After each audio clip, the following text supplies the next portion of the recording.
जाए तो मुख्यमंत्री जी नहीं बता पाएंगे।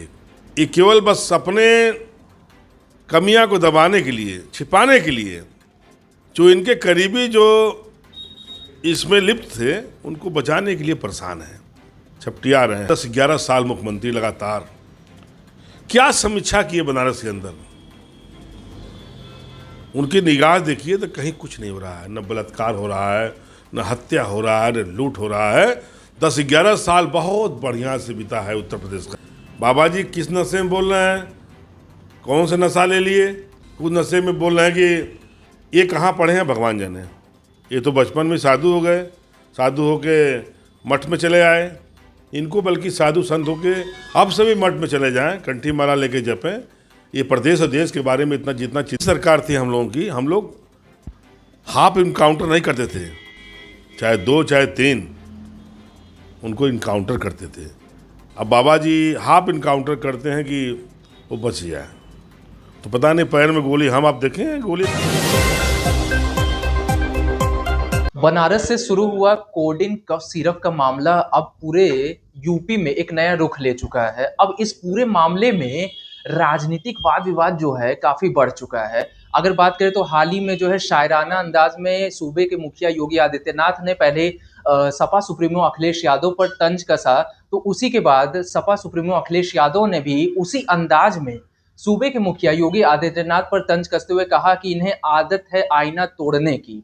अगर बात करें हम आज की, तो आज विधानसभा में एसटीएफ रिपोर्ट मिलने के बाद योगी आदित्यनाथ ने सपा पे फिर से निशाना साधते हुए कहा कि सरगना को अगर लाइसेंस दिया गया था तो वो सपा नहीं दिया था। इस पूरे सभी मुद्दे पर हमारे साथ बात करने के लिए जुड़ चुके हैं सपा जिला अध्यक्ष वाराणसी सुजीत यादव उर्फ लक्कड़ पहलवान जी।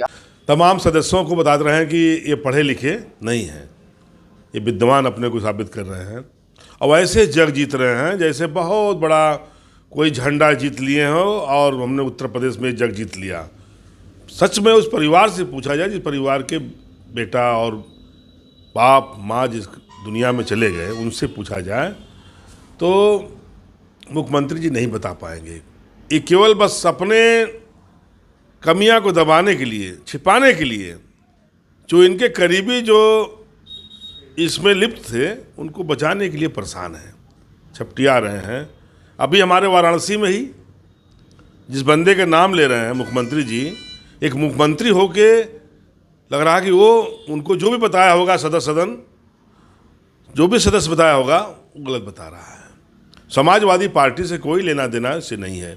समाजवादी पार्टी का मेरा विधायक क्यों न हो, विधायक भी होगा तो उसका भी हम लोग बुलडोजर चढ़वाने के लिए तैयार हैं। गिरा दे घर, उसका घर गिरा दे, हम लोग तैयार हैं। उनका कहना है कि बुलडोजर चलेगा चढ़ेगा भी, पर चिल्लाइएगा मत। फिर नहीं, चिल्लाना न चिल्लाना तो उनको है ना, वो चिल्लाते वो हैं, हम लोग नहीं चिल्लाते। हम लोग सहने वाले हैं और उसको जानने वाले भी हैं। हम लोग मजबूती से सह लेंगे, हम चिल्लाएंगे नहीं। चिल्लाते वो हैं सदन के अंदर में, जब कोई सच बात बोल देगा तो मुख्यमंत्री जी को बुरा लग जाता है। मुख्यमंत्री जी आज सोचिए कि इनको हो गया 10-11 साल मुख्यमंत्री लगातार, क्या समीक्षा की है बनारस के अंदर। उनकी निगाह देखिए तो कहीं कुछ नहीं हो रहा है, न बलात्कार हो रहा है, न हत्या हो रहा है, न लूट हो रहा है। 10-11 साल बहुत बढ़िया से बीता है उत्तर प्रदेश का। लेकिन उत्तर प्रदेश में कैसा कैसा कांड हुआ। बलिया कभी आप देखे हैं, खुलेआम बहन उसकी चिल्लाती रह गई, तब जाकर अब जाकर खुलासा हुआ कि नहीं हुआ भगवान जाने। वो भी कोई फर्जी कोई बदमाश उठाकर न मार दिया जो। लेकिन आज जिस तरह से बंदरबाट पैसा, बनारस से जितना रुपया ये बना हुआ था भारतीय जनता पार्टी के नेताओं का और योगी बाबा के जो रंगदार गुंडे नेता थे, लग्जरी गाड़ियाँ 10 लाख 5 लाख 20 लाख जो रुपया यहाँ से गया। अभी तो देखिए ना, बड़े बड़े लोग का खुलासा होगा। काहे बाबा जी परेशान हो रहे हैं। बाबा जी किस नशे में बोल रहे हैं, कौन से नशा ले लिए, कुछ नशे में बोल रहे हैं कि, और नाम है अमित यादव बता रहे हैं। अमित यादव नाम का हमारे समाजवादी पार्टी में इस पद पर कोई है ही नहीं है। फोटो दिखा के भी उन्होंने जो है प्रेस कॉन्फ्रेंस में तंज। यही तो हम भी चाह रहे हैं कि वो फोटो हम भी दिखाना चाहते हैं कि जिसका फोटो दिखा रहे हैं वो उसका नाम नहीं है, उसका नाम है रवि यादव उर्फ कल्लू, रवि यादव कल्लू का नाम है, वो हमारा कार्यकर्ता पार्टी का है, और जिसका नाम ले रहे हैं उससे कोई मतलब ही नहीं है और न हमारे दल का है वो। तो मुख्यमंत्री जी हमारे कार्यकर्ताओं पर और समाजवादी पार्टी के ऊपर पर ये आवाज़ जो कर रहे हैं गलत कर रहे हैं। हमारे कार्यकर्ता नेता ऐसा नहीं है, और कार्यकर्ता नेता थोड़ा सा भी लिप्त तो कहीं पाए जाएंगे तो मैं कह रहा हूँ कि उनका घर गिराइए। लेकिन उससे पहले लखनऊ से आते समय रास्ते में जौनपुर पड़ेगा, जौनपुर से गिराते हुए बनारस आ जाए, हम लोग तैयार हैं। किस पे इशारा है? किसी पर आप जान जाइए, उनका रिश्तेदार होगा, उनके खून मांस का होगा, उनके जात का होगा, उसका गिरा दे घर। वो चिंता उनको बनारस की नहीं है, चिंता सबसे अधिक जौनपुर की है। ये जौनपुर का उनका जो नेता भटक रहा है, कोई दल में अभी है नहीं, इधर जगह बना रहा है कि किस दल में हमको जगह मिल जाए, तो उस नेता के लिए परेशान है। इसलिए परेशान है कि उनकी जात के हैं, मतलब जातवाद पे ये सब बिल्कुल जात पात पर उतरे हुए हैं। आपको पहले भी बता दिए, तमाम मीडिया में बताए कि धनंजय कैसे बचे, एसटीएफ कौन था, उनके जात का था, उनका रिश्तेदार था। ओम प्रकाश यादव का फर्जी इनकाउंटर करके उसको जिंदा रखा गया, इसीलिए रखा गया था कि बाद में टांडो करेंगे। अब फिर बता रहे हैं कि ये जब मान नहीं बने तो अपने जात के लोगों को ठेकेदारी दिए और हमारे समाज के यादवों को राइफल थमाए हाथ में। यही काम किए हैं और वही काम प्रदेश के मुख्यमंत्री। मतलब आपका ये कहना है पूरे इस प्रकरण में कि धनंजय सिंह को बचाने के लिए ये किसी भी मतलब एक जो आप कह रहे हैं अभी जौनपुर का आप बात करें तो धनंजय सिंह को बचाने के लिए एसटीएफ बचाने के लगे, बिल्कुल बचाने के लिए लगे हैं। इस बेवजह का वो अपना सदन के अंदर में जो बोल रहे हैं उनको ऐसा नहीं बोलना चाहिए। हमारे डॉक्टर आर.के. पटेल जी पढ़े लिखे हैं, उनसे अधिक पढ़े लिखे हैं, कि इनको पता नहीं हो, पढ़े नहीं हैं, उनसे अधिक पढ़े हैं डॉक्टर पटेल जी, आर.के. पटेल। और ये कहाँ पढ़े हैं भगवान जाने, ये तो बचपन में साधु हो गए, साधु होके मठ में चले आए। इनको बल्कि साधु संत होके अब सभी मठ में चले जाएं, कंठी माला लेके जपें। ये प्रदेश और देश के बारे में इतना जितना चिंता करते हैं, इनके बस का प्रदेश नहीं है। और जब से प्रदेश में आए हैं तानाशाही सरकार चलाए हैं, हम आप आवाज़ उठाए हैं तो हमें आपको जेल भेजने के काम किए हैं, यही काम किए हैं और कोई काम मुख्यमंत्री जी कोई विकास नहीं किए हैं। और इनके पास जो करीबी हैं वो मालो माल कमा के रातों रात अरबोपति खरबोपति बन के घूम रहे हैं 10-10 गाड़ियाँ से, काली काली गाड़ियाँ, तमाम गाड़ियाँ घूम रही हैं पूर्वांचल में। तो ये अपने हर ज़िले में एक बैठाए हुए हैं जिससे उनका ठेकेदारी जो ठेकेदार हैं जो दबंगई से कर रहे हैं और हमें आपको दबा रहे हैं, ऐसे लोगों को हर ज़िले में पाल के रखते हैं। सदन में जितनी भी बातें उठी कफ सिरप को लेकर एसटीएफ रिपोर्ट का हवाला दिया गया है और ये भी कहे हैं उन्होंने कि एसटीएफ रिपोर्ट में बहुत सी ऐसी बातें हैं जो अभी उजागर मैं कर नहीं रहा हूँ, अगर करूँगा तो चिल्लाना इन लोगों का बढ़ जाएगा। नहीं चिल्लाएंगे। और हम बता रहे हैं कि यही सरकार थी हम लोगों की, हम लोग हाफ इनकाउंटर नहीं करते थे, चाहे 2 चाहे 3 उनको इनकाउंटर करते थे। अब बाबा जी हाफ इनकाउंटर करते हैं कि वो बच जाए, तो पता नहीं पैर में गोली, हम आप देखें गोली लगा पैर में, तो हाफ इनकाउंटर ये फर्जी इनकाउंटर कर रहे हैं और ये बचाने के अपराधियों को ये बचा दे रहे हैं, अपराधियों को बढ़ावा दे रहे हैं। अपराधी है किसी जात का हो उसको इनकाउंटर करके गिराएं, तब जाने के मुख्यमंत्री जी काम कर रहे हैं। मुख्यमंत्री जी बचा रहे हैं अपराधियों को जात के हिसाब से, जात के हिसाब से जात पूछ रहे हैं, पता पूछ रहे हैं, तब जाकर। मतलब आपका ये कहना है कि इस कोडिन कफ सिरप मामले में भी जात को लेकर जो है पूरा इसका खेल है। हम आपसे फिर कह रहे हैं कि सर्वे क्या कर रहे थे, इतना दिन से बनारस में चल रहा था तो आपको पता नहीं चला। ब्लॉक भाई आप गांव में चले जाइए, वीडियो जिले पर सीडीओ डीपीआरओ बैठे हैं, ग्राम पंचायत में चले जाइए, हर चीज़ आप निकाल ले रहे हैं। इतनी बड़ी फैक्ट्री चल रही है, इनको ये पता नहीं, कान में तेल डाल के बैठे हुए थे। इनके ही सह पर चल रहा था, मुख्यमंत्री जी के ही सह पर चल रहा था कारोबार। अच्छा, अभी हाल ही में अमिताभ ठाकुर पर भी जो है केस हुआ है और वो सब हर कोई जान रहा है कि किसका नाम लिप्त आया था जिस पर उनको घसीटा गया अमिताभ ठाकुर को। इस पर क्या कहते हैं? देखिए, अमिताभ ठाकुर के साथ जो हो रहा है ये गलत हो रहा है। किसी IPS IAS के साथ में वो कोई काम चाह रहे थे मुख्यमंत्री जी, अपना मुकदमा वापसी के चक्कर में थे। 150 मुकदमा है, पता नहीं आपको? 150 वाला मुख्यमंत्री है मुकदमा, गुंडा प्रदेश का।